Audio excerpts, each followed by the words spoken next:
The Denver Broncos will be without two key players, one on offense and one on defense for Saturday's matchup against the Detroit Lions. What can the Broncos maybe expect to do in the meantime? Plus, they also made a roster and personnel change on Thursday. We'll break it all down here on this morning's brand new episode. Good morning, Broncos.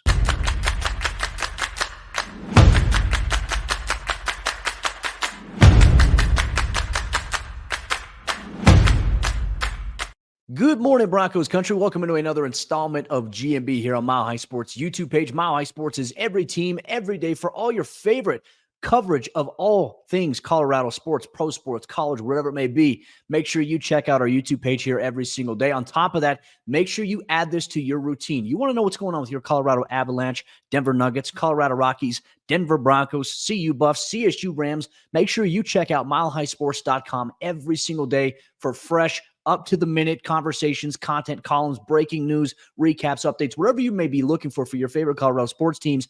We have you covered with our beat reporters. I'm Cody Rourke. I cover the Denver Broncos on the beat here for MHS here. So let's continue on. Let's get into today's episode of the show. As we all know, tomorrow is officially kickoff here for the Denver Broncos as they look to take on the Detroit Lions and look to get their second straight road win. And it will be the third and final game of a three-game road trip that started off in Houston with a little bit of a disappointing loss.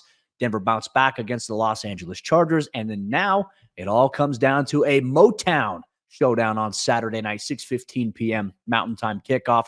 NFL Network, and I think it's also available on a local channel here for those of you. I think it's ABC, if I'm not mistaken. I'll have to double check that. Make sure you check it out, though. Don't miss it. Don't go to sleep on Saturday and forget that there's a Broncos game. That way you wake up on Sunday and you're like, oh, shoot, I missed it. Don't miss it. Get in on the action here. Let's go through here some of our storylines. Obviously, the biggest story, the Broncos have already ruled out two key players for Saturday's game against the Detroit Lions. First off, outside linebacker Nik Bonitto will not play in Saturday's game. He has been ruled out. We did not see him once this week at practice. We didn't see him in the locker room. We are all honestly in the media, and I know you in the fan base, you're waiting for this. We've been waiting all week to hear an update. We haven't heard anything about an MRI. We haven't heard anything about his status overall going forward for maybe the rest of the season. I think there's some things in the work here, and I will kind of highlight and pinpoint that here in just a minute. But he has been ruled out of the game. So how does this impact the Broncos defense? Well, as we all know, Jonathan Cooper and Baron Browning, these are the two starters at outside linebacker. When they go to certain packages, those guys would either sometimes stay in, depending on if it's a NASCAR package. Those guys would come off. Then you'd have Nik Bonitto, and you'd have rookie Drew Sanders, who's really emerged and started playing a more increased role at outside linebacker away from inside entirely. They're finding ways to get him on the field. With Bonitto now out, I thought the next logical move for the Broncos would be, okay, hey, you know what? He's been on the inactive list the last few weeks. Ronnie Perkins will more than likely get the reps next to Drew Sanders. Well, on Thursday, the Broncos, they released Ronnie Perkins. They waived him. There is a chance he could come back onto the practice squad potentially. But at this point in time, I don't know if it's going to matter ahead of Saturday's matchup here for the Broncos. So, hypothetically speaking, as we're doing this, Ronnie Perkins' status obviously waived by the team. That means that Drew Sanders and undrafted rookie free agent outside linebacker Thomas Incoom could be getting the reps in place of Perkins, where we all anticipated it would be Perkins getting reps this week. And so with that, the Broncos waiving Ronnie Perkins, what that did is that freed up a spot here on the 53-man roster, and that is expected to go to tight end Lucas Koll, who Sean Payton has really valued, has seen him grow tremendously. He's a big, athletic, playmaking tight end. When we talk about relative athletic score, I believe he's got a higher RAS score than Greg Dulcich, who we'll talk about here in a minute. But he's arguably one of the tallest players that the Broncos have on the offensive side of the ball. And he moves like an absolute bullet. So he's more than likely getting promoted to the 53-man roster.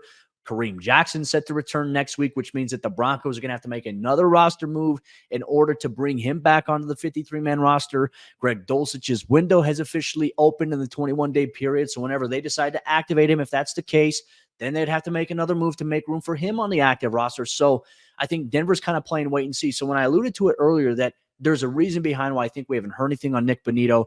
Well, obviously, the Ronnie Perkins move frees up a spot for Lucas Koll to come from the practice squad to the 53. That's the expectation here. But as it pertains to maybe some other moves, like if Dulcich were to come back and be activated, that's not going to happen this week. Then you'd have to make another move there, which I imagine it would be Nik Bonitto going on injured reserve. Don't know what the case is just yet, but something to follow and monitor here in the next week or so He's obviously out. Greg Dulcich is also out of the game here this upcoming week. Now, it was a little interesting because obviously he was a full participant on Wednesday. They officially designated him to return, meaning he's got 21 days to either go from the practice squad to the active roster or he stays on IR for the rest of the season. And he popped up with a foot injury and was not seen when we were attending practice on Thursday in Dove Valley. A little odd there because we were looking around and we said, oh, we don't see number 80. Come to find out, he popped up with a foot designation. Now, here's the thing. I don't know if I think part of me is thinking, could this be a little bit more precautionary? Because after practice on Wednesday, we saw Greg coming out. Players go through and they get treatment right before they obviously have meetings, and then they're off after that. After, while the time we get the media viewing portion, Greg Dulcich was walking around the locker room just fine on Wednesday after practice. So I'm not sure. This is more so maybe precautionary. We didn't get any clarification. Broncos head coach Sean Payton did a Zoom conference call on Thursday morning. Didn't give us any updates, didn't give us any indication. He's never going to tell us any injury stuff. So we found out Thursday afternoon when we went out there. We didn't see Dulcich. So we couldn't ask Sean Payton after practice because he didn't meet with us after practice. And he's not going to meet with us today here because the Broncos, they're doing a brief walkthrough as if this was Saturday. They're flying out here tonight to Detroit. Then they play, obviously, tomorrow night in primetime action. So there's your Broncos injury report in terms of players who have been ruled out for Saturday's game. Now, there's only one player who is questionable for this game, and that is safety P.J. Locke. He did not participate Wednesday, but we saw him back on Thursday. Questionable means he's going to be probably a game-time decision here. I think there's optimism. It's leaning a little bit more towards we can expect to see him play. However, if he is unable to go, safety Delarian Turner-Yell more than likely is going to get the start opposite Justin Simmons, and then we'll see maybe J.L. Skinner active instead of inactive for the game here on Saturday. So something to keep an eye on there. Mike Purcell did not participate in Thursday's practice. Veterans Day off, rest, nothing to be concerned about there. Jonathan Cooper's had the ankle injury all week after he got the interception on Justin Herbert. A lineman pulled him down, landed on his ankle.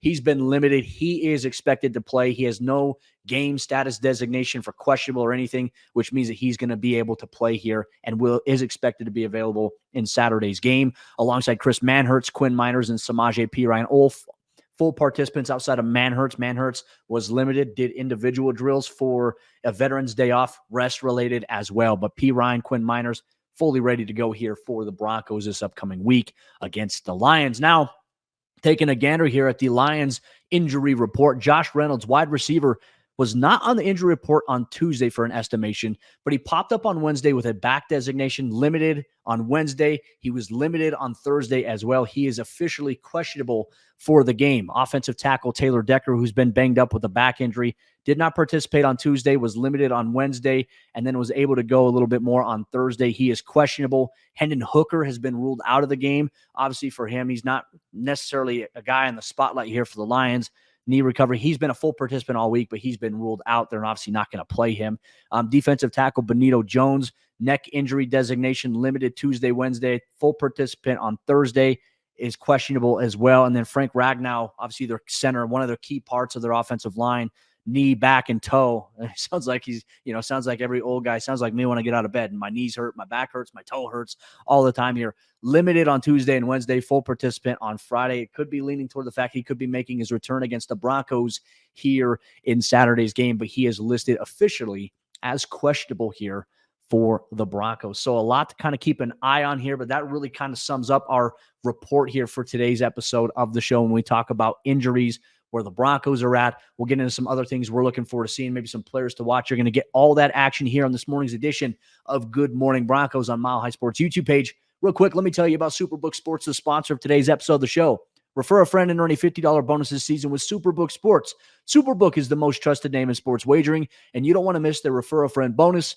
All you need to do is click on the Refer a Friend link under your profile in the Superbook app, share the promo code with friends, and you will get a $50 bonus for everyone who registers using your code. So win money wagering and win money referring this season with Superbook Sports. Visit superbook.com for terms and conditions. Gambling problem? Call 1-800-GAMBLER. What's up, guys? Kim Becker here with Mile High Sports. Make sure you guys are following us on social media so that you never miss a Mile High Sports daily. Monday through Friday morning, we'll post a video hosted by me catching you up on everything you need to know when it comes to sports right here in the Mile High State. TikTok, Twitter, Instagram, Facebook, YouTube, you name it, we're there, and we've got you covered for everything Colorado sports.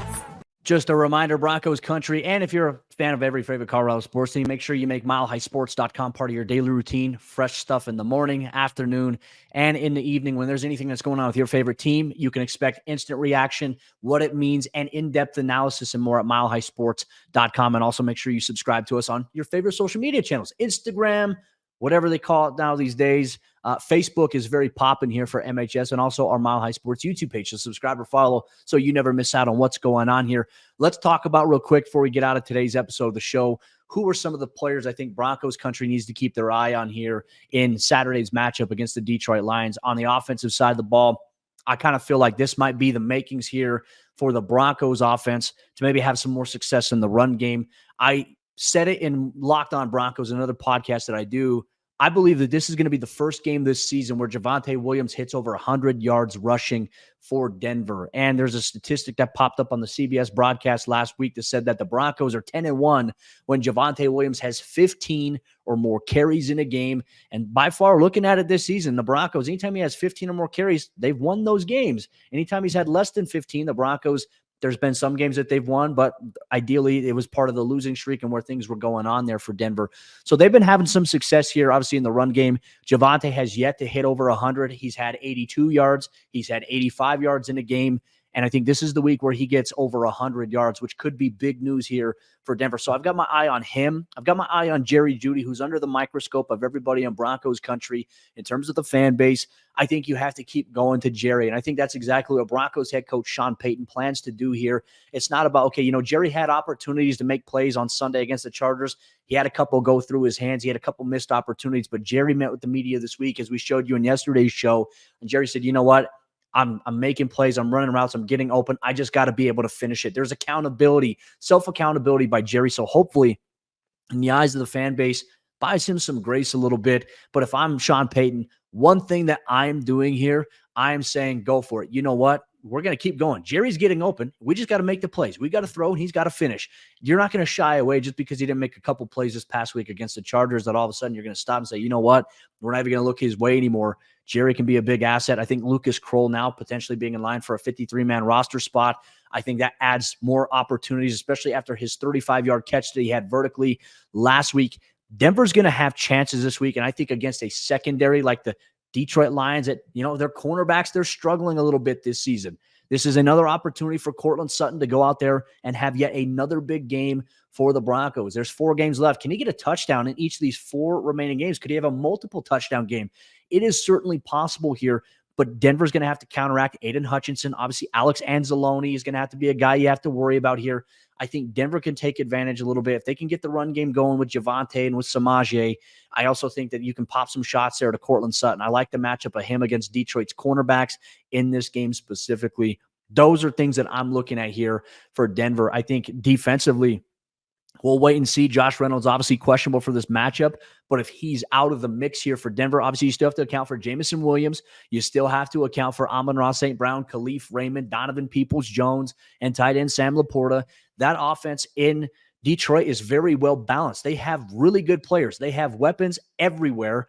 And if they get some health back with Frank Ragnow, and obviously if Taylor Decker is able to play, their offensive line for the most part is going to be at full strength, which will allow them to try to run the football with obviously Montgomery and Gibbs and then try to air it out. But that's where pressure is going to be paramount here for the Broncos defense and their pass rush and their disguise looks. They're going to have to continue doing what they're doing. I think that's one thing that Sean Payton told us on Thursday.